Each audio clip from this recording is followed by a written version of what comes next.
Welcome to the Low Carb MD Podcast. No one is beyond help. No one is beyond hope. Nothing said on the Low Carb MD Podcast is medical advice. Please consult your own doctor before making any lifestyle changes.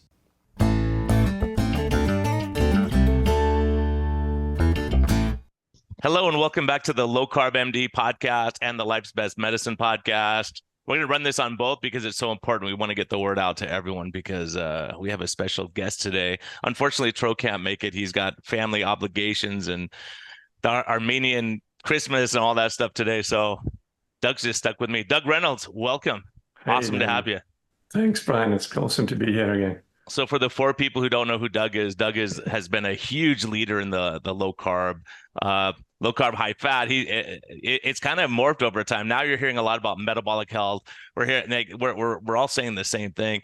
And the Society of Metabolic Health Practitioners, Doug is the founder of that, and so he's done so much. Low Carb USA. A lot of people have been to the conferences. A lot of people who I've met who are listeners now that Doug is responsible for all that. And you know, I had the honor of having his book early. And so Doug, tell people about your book. We'll start with that. And, you know, so that they can look for it, and we'll have links in the show notes on both podcasts.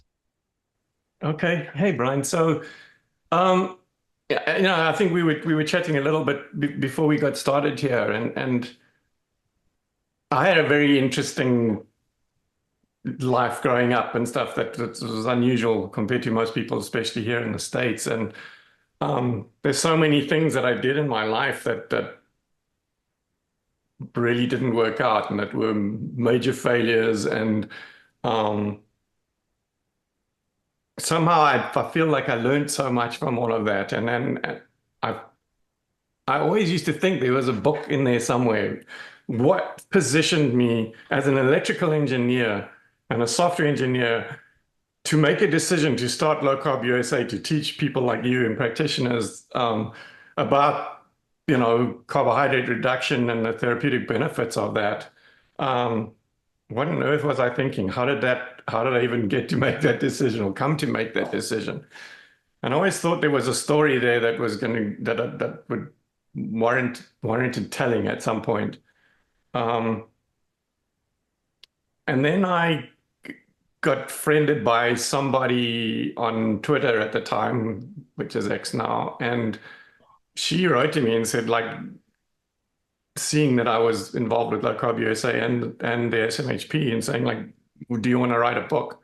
Because she was from a publishing house that helps people to produce books. And they have a really interesting way of doing it, where they don't gouge you from the commissions on the book afterwards forever. They basically just charge an upfront fee to help you produce the book and get you to basically rank on Amazon. And then they've done their commitment is complete. But then they don't take any commissions after that. And then hopefully you're able to, if your book does okay, then you're able to kind of recover that money that it cost you to produce it in the first place. But I was just telling you that the way it starts out is that they assign you to somebody that's going to help you develop the outline of the book to start with.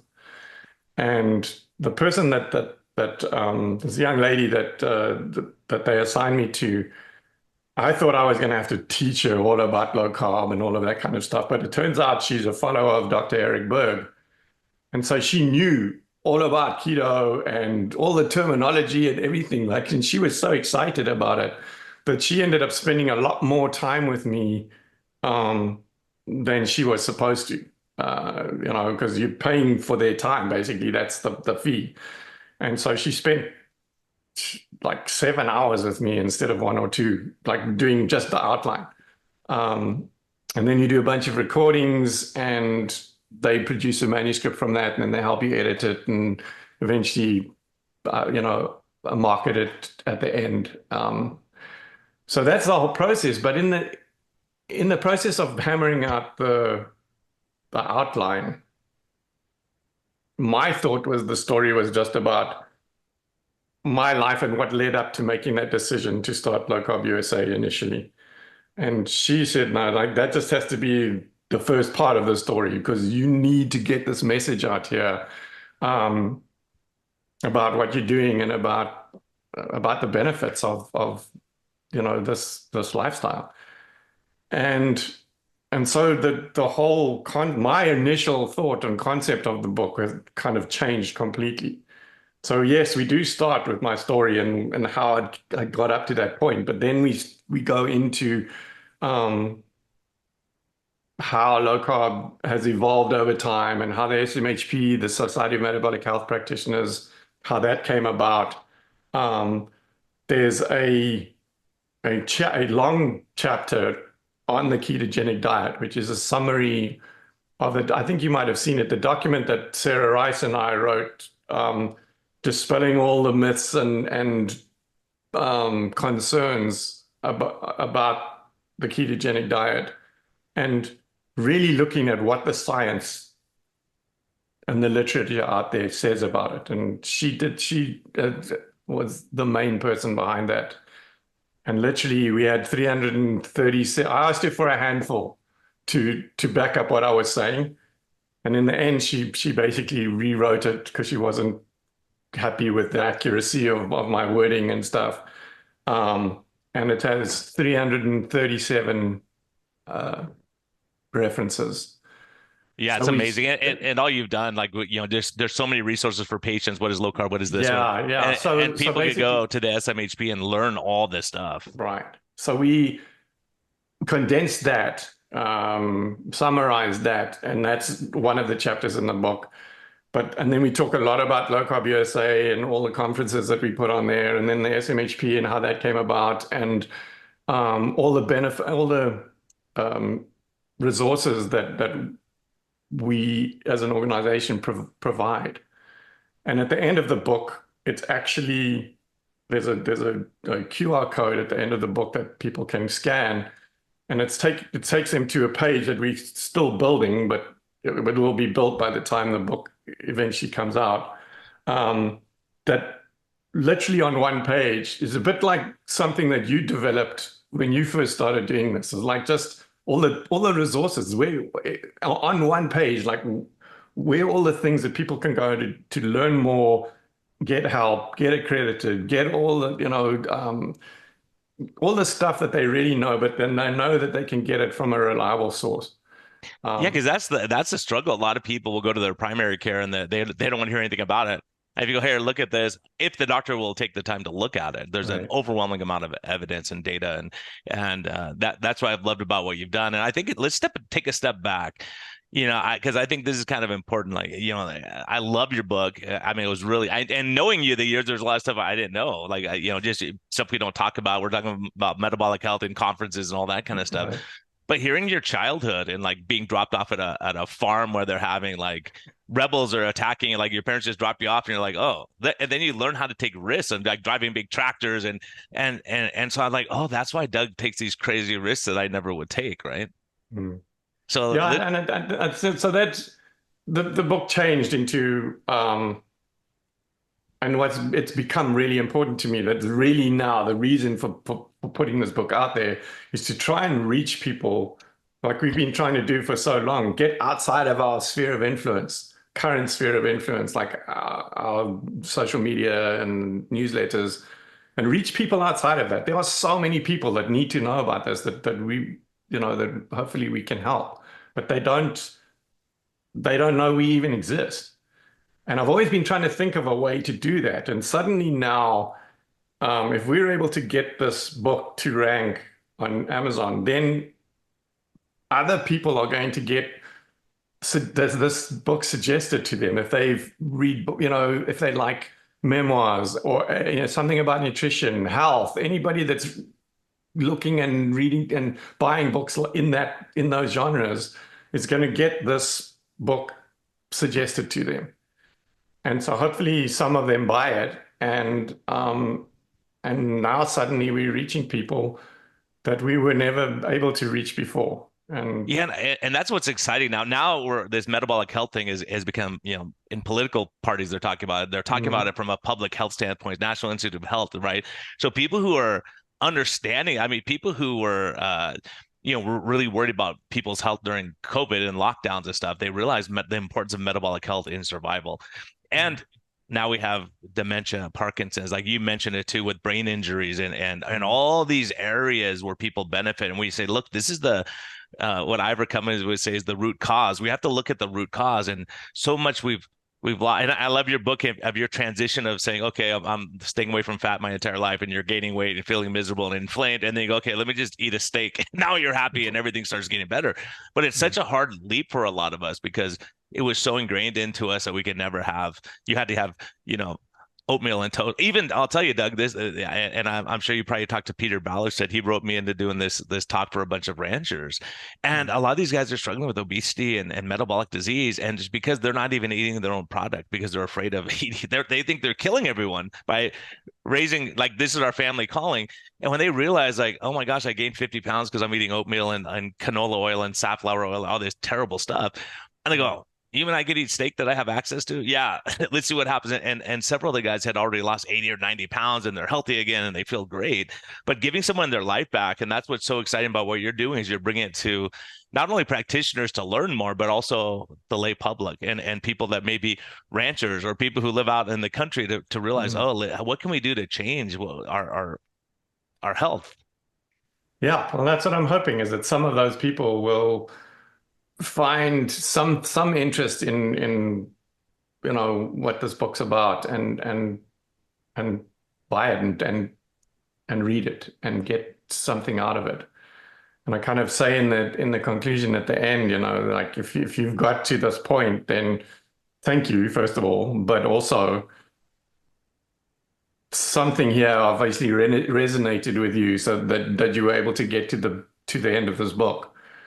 And whether you're a patient who just wants to get better and get off their meds, or a doctor who's sick like you were of not being able to help your patients, or someone that just wants to be healthier and live their best life, that there is hope, and that patient autonomy is so important, that it's your choice, that the doctor needs to lay out for you all the options without any bias, and you make the decision on what your course of treatment is going to be. And that practitioners, doctors that are refusing to offer that to their patients, at the very least, I'm not the only one who thinks that's malpractice, so. Yeah, and it's not only that, Doug. I'm telling you, we had 2 calls this week in Arizona Metabolic Health. My receptionist was telling me they who's my wife too.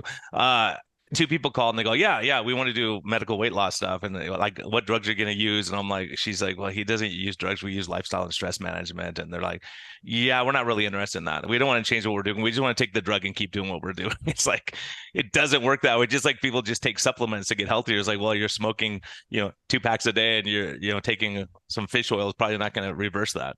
Yeah, absolutely. But, that, I think I was at the perfect point when I was introduced to this, that everything was going wrong for me and I was miserable. And so when someone offered me an alternative that literally just meant I had to change what I was eating a little bit, I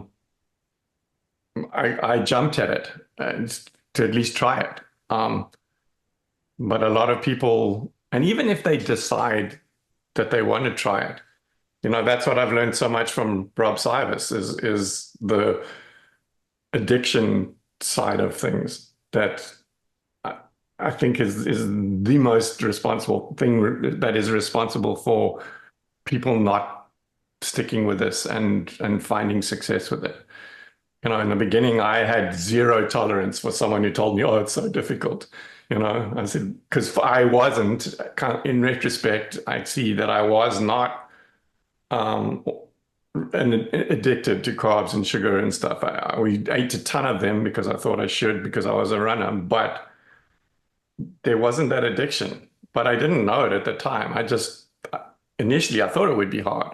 But once I started eating ribeye steaks with fat in it again now, and added all of this stuff back into my diet, it was like I didn't even think about rice and pasta and bread and all that rubbish. It was just like a pleasure to not have to eat it. When I think So many people suffer really badly, including Rob. He's like the worst. Yeah, he's told me stories. I mean, he's got to, like, if it's there, he'll rip down walls. Yeah, he's got roots. That's his thing. Yeah, his roots back home. Make sure that he doesn't go past a fast food place, because he said the car will just drive in there on its own. Yeah, it's amazing. Yeah, anyone listening, Rob Sivers he's a leader, and he's just a great guy. He's so intimidating. That South African, like, the man, he's like a bull, you know, and you're like, okay, I'm not going to argue with Rob about stuff because he'll be right. It's like, you're wasting your time. But, you know, you start looking at this and how much there is to that. And in your case, I think part of your success in reading your book was, like, you felt like I mean, you had the memory issues. You had a lot, you know, blind in one eye for a long time. You had a lot going. I mean, I don't want to give it all away because I want people to read it. But you went through a lot of turmoil in life, and then you're training, and then you have inflammation, you have pain all the time. And then you change your diet and everything gets better. And so, and you lost weight, 35 pounds or so, but it was never really like, you were different than most of us out there, where it wasn't really weight was the big thing. You just felt bad and you had a lot of stuff going on. But a lot of us go, oh, I'm just gonna do low carb so I can lose 20 pounds, but they don't realize how much of everything else benefits. Mood gets better and stress gets better. I mean, and that's why your conference really blew me away the first time I went, because I was going for diabetes management, really is what I wanted to learn more about when I went to the first Low Carb USA conference in San Diego. And I was blown away by having Georgia E and all these people talking about mental health and Parkinson's and dementia and cancers, and they go, oh my gosh, are we just missing the boat completely in medicine right now? You know, and you realize, like you said, it's malpractice. No one talks about stress, sleep, lifestyle, exercise, activity, enjoying life, laughing, bonding with people. And, and then also these conferences are so, and I say this because I know Boca Raton's coming up, and unfortunately I'm a West Coast guy, so I don't get to do that one, but it's super amazing to see people come together and they go, everyone's drinking the coffee the same way as I do, and I don't have to be the outlier, and I could eat the same thing as everyone else and not feel weird. And, it's pretty amazing just to see that camaraderie and group effect that you have. Yeah. And I think, everybody there is so excited about the successes that they're having, either personally or in their practices or whatever. I've probably told the story on this podcast before about you. I mean, yes, you heard about all of this at that first conference you came to, and then you started implementing it and making it available to your patients if they wanted to try it. And you started having all of this success, and then we started with, you got Jeff to convert, the guy that's a president of the National Association of Sports Nutrition, who's a good friend of yours. And we started having these local meetings in San Diego at his gym. And I remember the one day we finished the meeting, it was afterwards, everyone was standing around, and there was like a whole bunch of people huddled around you. And you were talking and you're gesturing and you were all excited and about what you were talking about. And I was standing with Pam and your wife, Linnell. And she said, who is that person? And what have you done with my husband? Yeah, because I'm kind of an introvert naturally, right? Right. So, that's what she was telling us. And but when you get passionate about something, you go, I want to help people, like what you do. It's like you're an introvert too, but you're out there, you get up on stage now. I mean, that's another part of the story people need to know. It's like, that's not easy for you. It's not your nature. So I think all these things of having a background of understanding you, that's why I love podcasts, because, Sean Baker, for instance, was one that really surprised me when I interviewed him, because he's not just a meathead guy that's out there for publicity. This guy has depth. He went through war, and he put people together that were on the enemy side. And when you see his character and integrity, you go, wow, okay, that's a whole different side. And then in your case, I see that that people don't realize. As a matter of fact, we're doing this little tiny conference in Arizona, and you go, how much does it cost for AV? And you're saying, tell people that first conference, how much you had to put out to get that conference going. Yeah. I mean, it's insane what you have to commit to. I mean, so that was a 3-day event, and you didn't even think about it, because you think about, okay, AV, there's like a little projector and a couple of mics and a Camera. screen, right? Yeah. Right. How expensive can that be? And so we signed a contract with the hotel, which was also outrageous. But then we engaged with the AV team, and they quoted us $60,000 plus. $60,000 plus, right? Yeah. So that's plus 25% service charge, plus sales tax, which is about almost 8% in California, on top of that. So it was effectively about $81,000 was the actual cost. Just to record it, and you don't know how many people are going to show up. You have no idea. To do that. That wasn't even recording.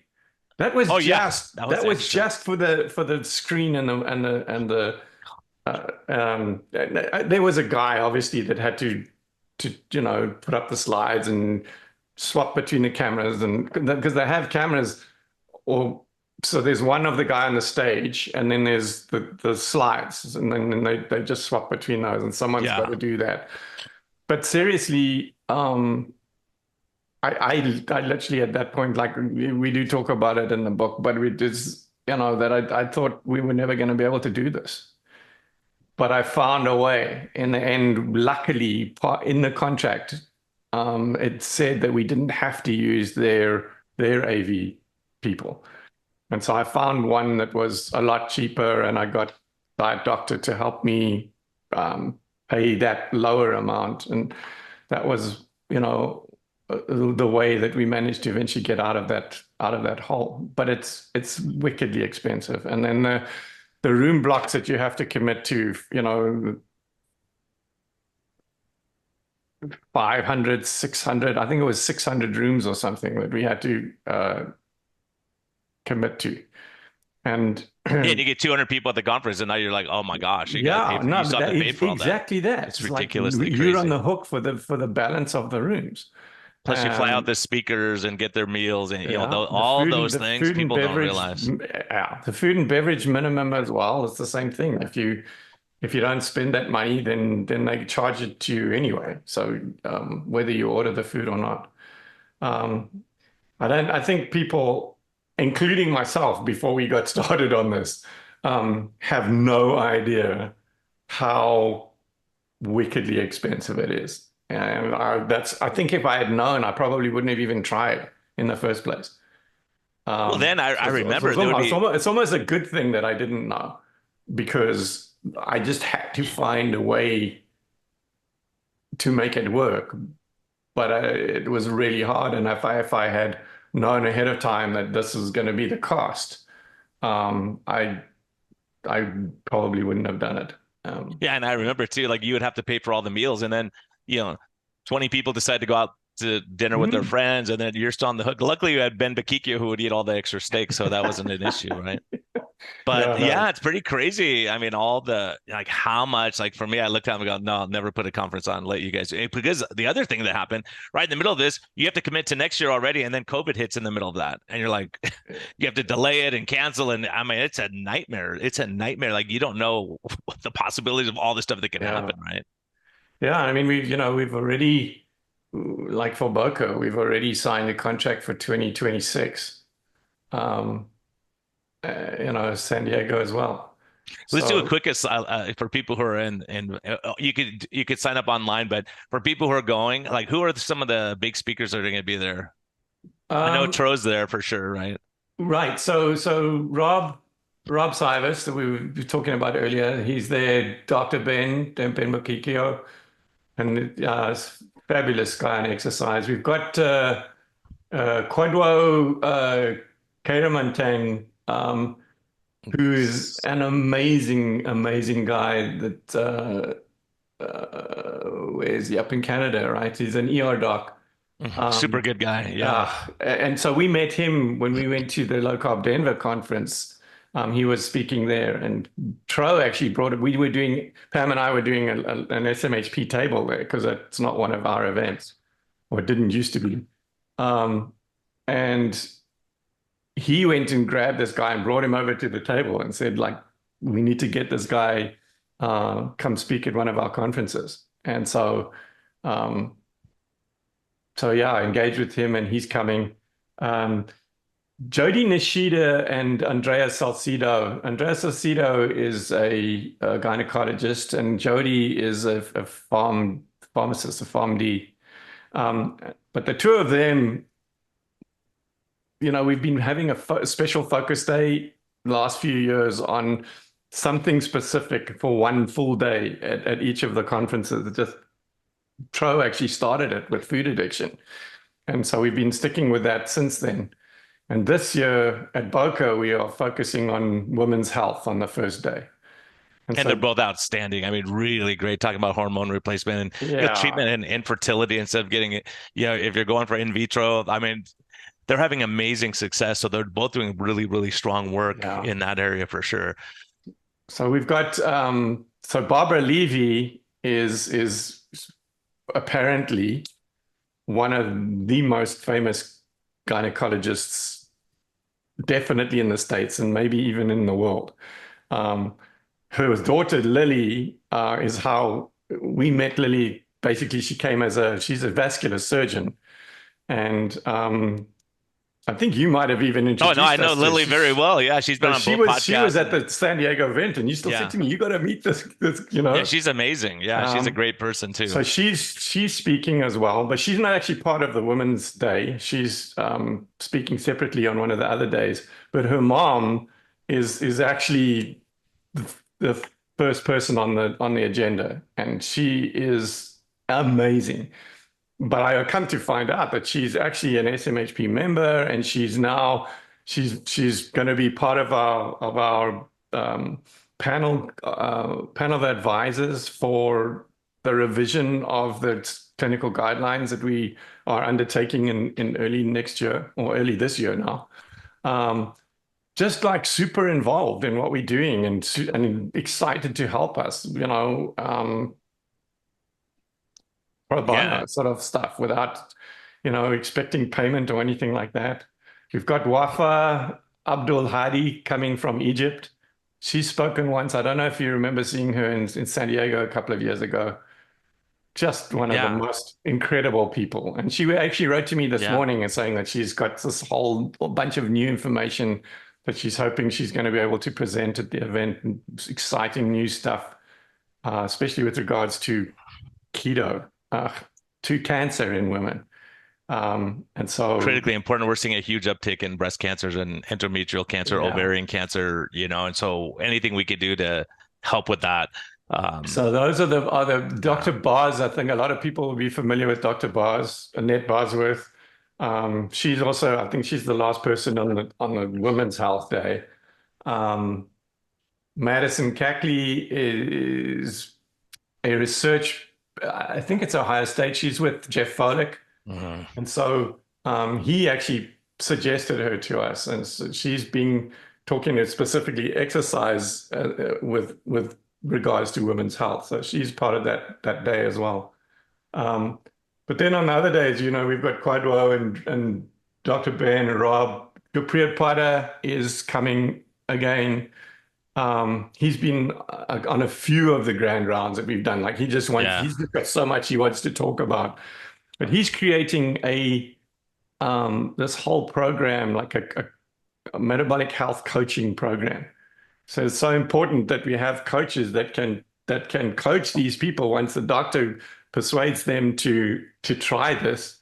But he's making this like where they can, if they have this qualification, they can even find ways to be able to claim from medical insurance and stuff like that as a health coach. I think it's so important. The stuff that he's doing is amazing. And like what you said earlier, Doug, is that so many people struggle with addiction, with stress, get stressed out and you go, I need a cookie, I need a donut, I need chips and salsa, whatever it is. And so how do we manage those things? And so having ongoing care, because a lot of us have the book knowledge, As a matter of fact, I may be writing a book on this, of having a book knowledge, and then how do you implement that in life? Because life gets in the way. We're not lab animals just sitting in a cage. We have stresses and financial problems. Your car breaks down. You got things that fights with your boss, whatever, or spouse. And so these are things we have to manage and get us through these fire. Because what happens, like we talked about before, because of the addiction and because of the stress component or not sleeping, everything gets worse, and you crave all these bad foods for us. And it's really like we're trying to be bears and hibernate. We try to store as much fat as we can. But the importance of lifestyle and having, ongoing care and community is so critically important. People who are part of the community do better. People who come to the conferences because they're learning and they're invested. But if someone says, just tell me what to eat and I'll do that, like without really knowing, it's always a struggle. Yeah.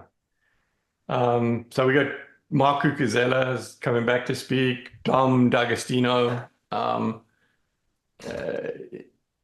Yeah, he's done a ton of research on ketones. He's like great guy. Yeah, but also one of the brightest guys. Like he's come a long way as well. I remember the first event that he spoke at for us. Like all the doctors and everybody kind of came out afterwards and like they had no idea. Yeah, we have to go research. We have to go figure out what he's talking about. Yeah, exactly. He's toned it down lately. He's gotten more let's let the common people understand. Yeah, because it's so hard because you have so much knowledge. And I think in metabolic health, the hard thing is limiting a talk to 45 minutes. You've cut me off before because it's like you have so much information. There's so many studies you want to get. You can't get it. You can't do it. So you have to just pare it all down and make it, so that you're not speaking a mile a minute. Speak to me at dinner and we can talk more.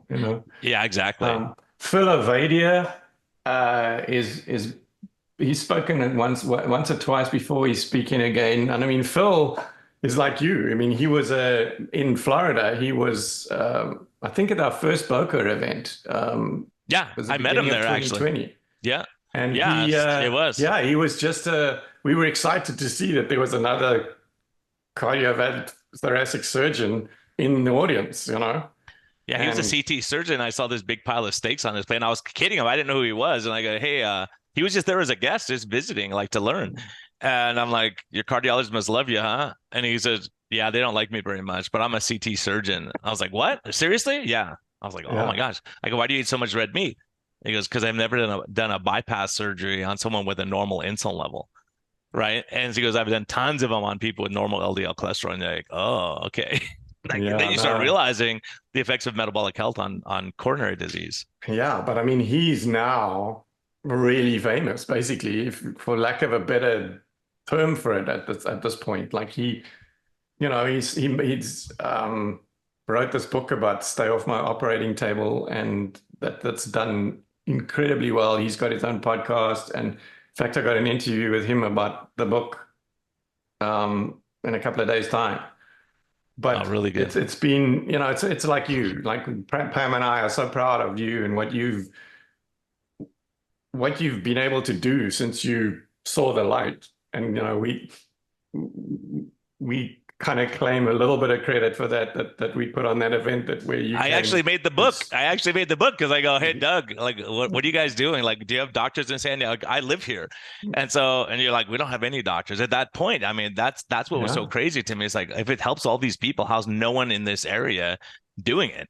How's no one focusing on metabolic health? Now it's going to be everyone's. I mean, so many people now, and it's funny. I don't know if I told you this, but I changed my practice name from Low Carb MD to like Arizona Metabolic Health. And my office manager got so upset. She goes, Brian, you're going to lose tons of people. No one's going to look for metabolic health. Then all of a sudden it's all over the news and everything. And all of our searches, 90% of our searches are metabolic health, not even my name. It's under metabolic health. They're looking for someone who understands it. So it's really exciting for the future of what we're doing. And what you started at the grassroots level, right? And that's what we're hoping with the book. If we can get it to rank, then because those are the searches, metabolic health. And if people put that in the search, this book, if it's ranked well, will come up sort of above the fold, as they say it, where it's like, in the top few. And it's called The Road to Metabolic Health. To Metabolic Health, correct. So anyone listening, we never said the name of it. I was waiting for Doug to say it, but he did, so I have to say it. So The Road to Metabolic Health, it tells Doug's story from childhood all the way up, all the lessons he learned and how he puts all this into effect, and it starts with making your bed, right? Yeah, absolutely. But I sent you the proof of the cover, I think. It's And I amazing. said, It's yeah. really cool. Yeah. So that I don't know, like divine providence, I don't know, but it was like they said to me, like, what do you want the help design the cover, right? But like give you some ideas. And so I'm trying to think of what I want. And we decided on the title, The Road to Metabolic Health. So I was thinking of something that was showing a road to some destination um,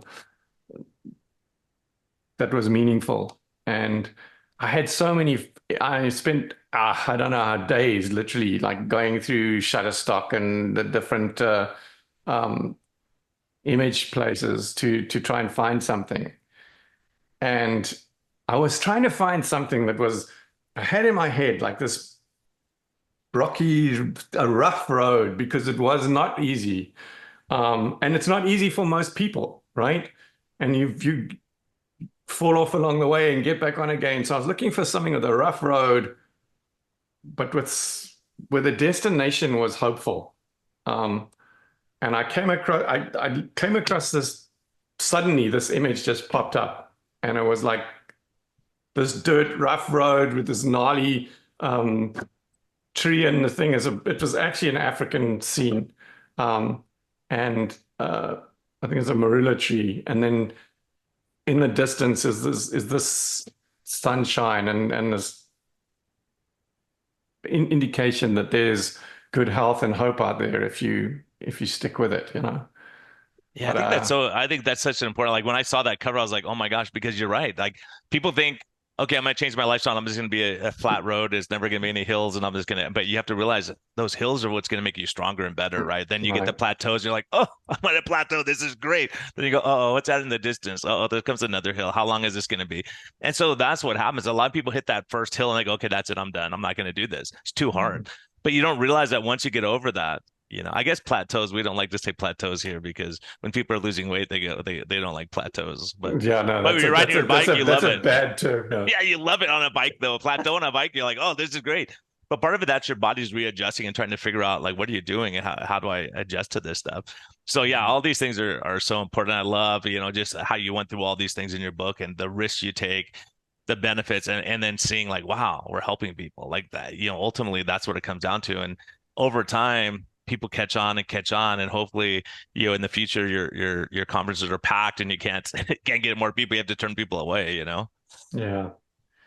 Yeah. So I mean, outside of that, we've got uh, Dr. Eric Westman and Tro that are our other speakers, and Laura Buchanan, who's on our board with the SMHP, as a that's another long story about Yeah, how she's great, really she smart, and her really husband amazing. Matt are just amazing. Yeah, So great people. Tro is actually sharing the stage with her, and so the two of them are going to do a talk together, and Eric will be there as well.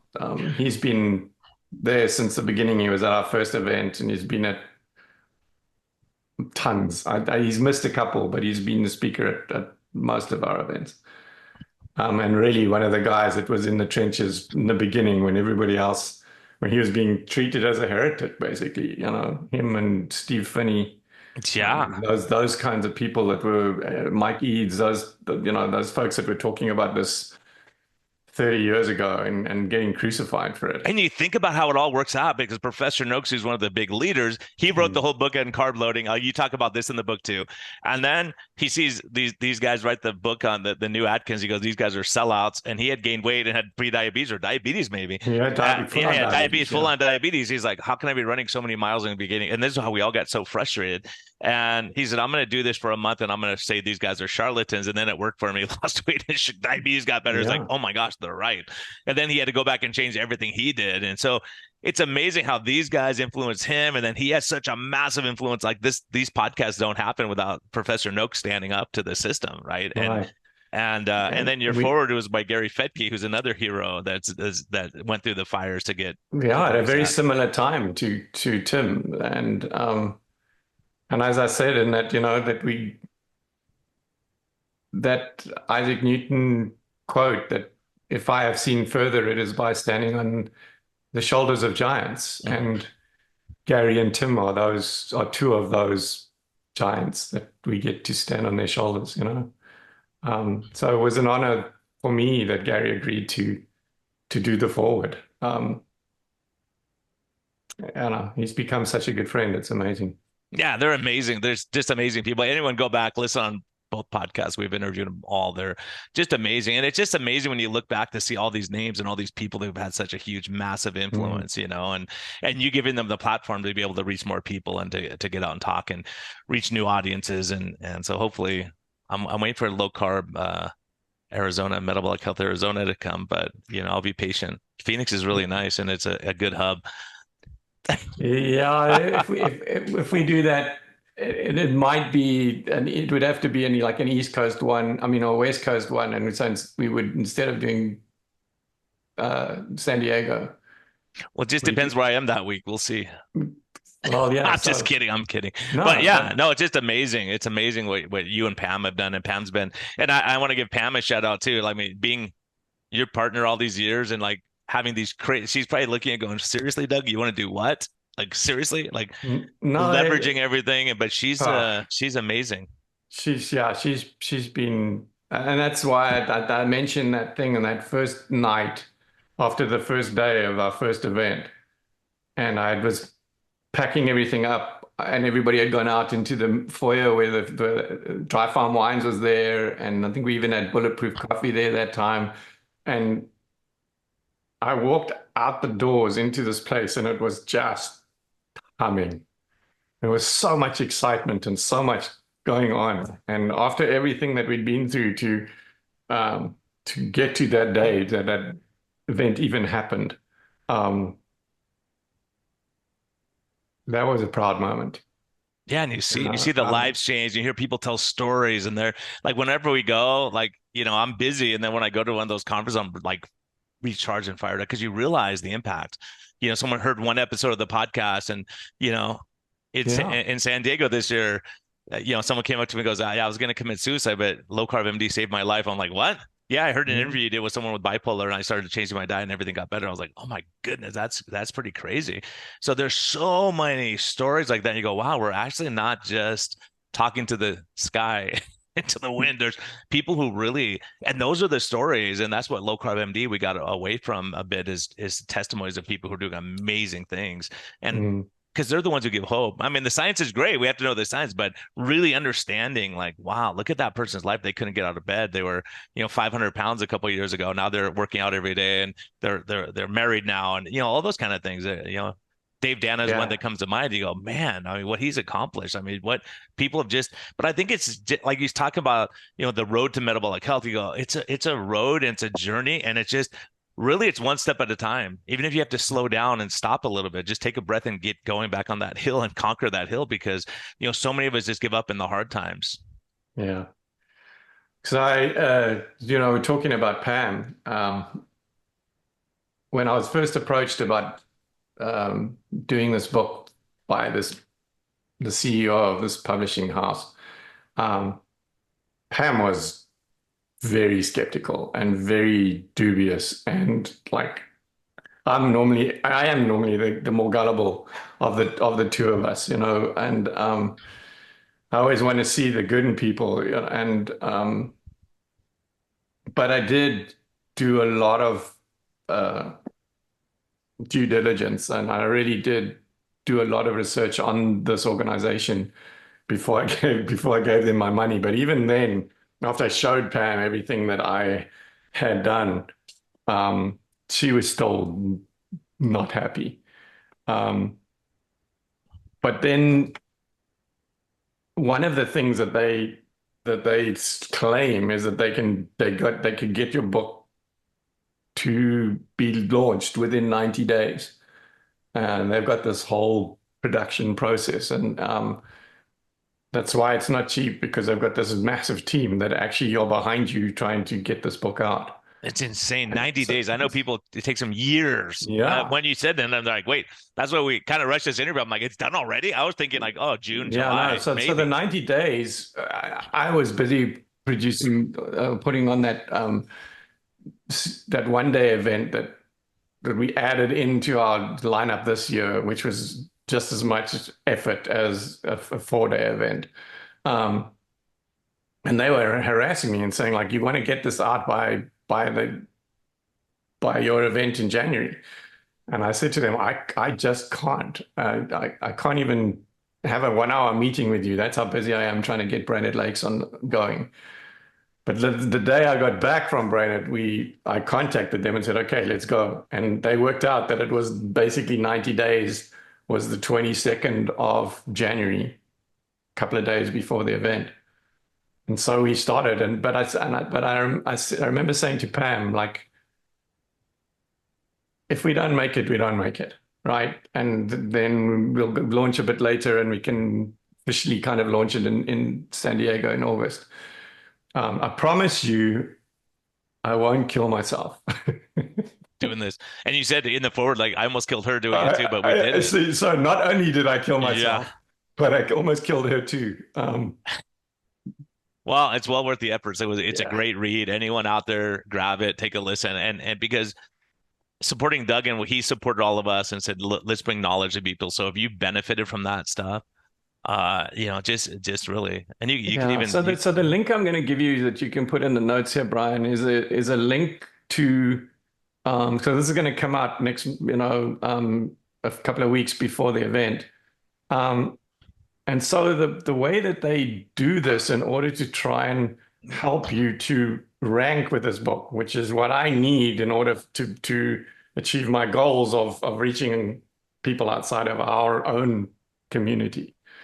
They do this thing where they withhold it basically until a particular day, a launch day, and they have a like a virtual launch party, like a webinar, and everybody hops on.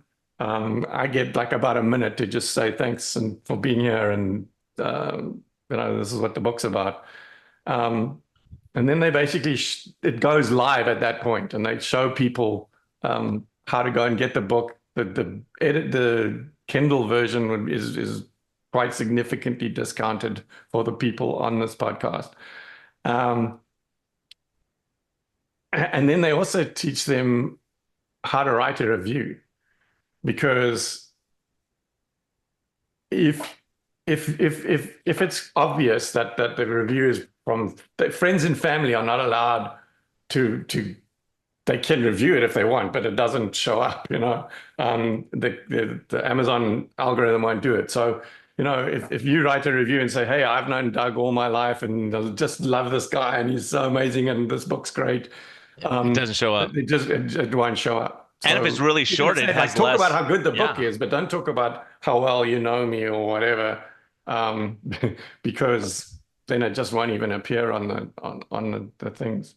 So that's what the webinar is about. It's probably 15 minutes, like pretty short and sweet. But then there's this surge of sales that come through, and I think that has something to do with how that's going to improve your rankings, so you appear at sort of top of the search lists. And because it gets you up there. Like, so many people buy it at a low price, so people take advantage because you're gonna like the book. So that's they'll do it at a low cost. And just I know there's a lot of people that listen to your podcast that support us too, and it's really just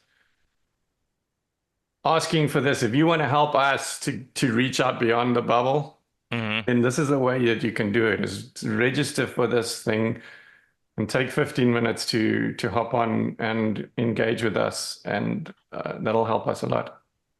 Great. Yeah. So that's important. Again, the road to metabolic health, Doug Reynolds, Low Carb USA, SMHP. He does everything. So Doug, if people want to just track you down, because some people don't look at the show notes, but if they want to just track you down, how's the best way to find you? Well, it's Dougie Reynolds, I think, on X, and Facebook is just Doug Reynolds. But really what you need to do is go and look up Low Carb USA and the SMHP. And then you literally search Low Carb USA on pretty much every platform. One word, Low Carb USA or the SMHP.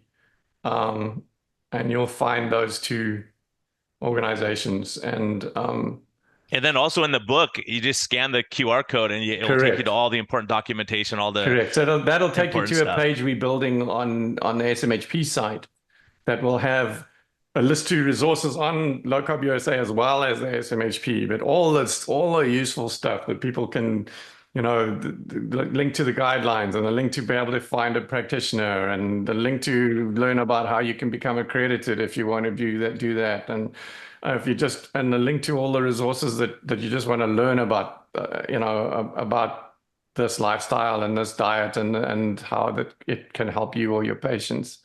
Yeah, and it could go by disease process. You have Parkinson's, you have a tumor, whatever, and you could look at the information just on your whatever you're interested with your family member. Yeah, so there's the searches are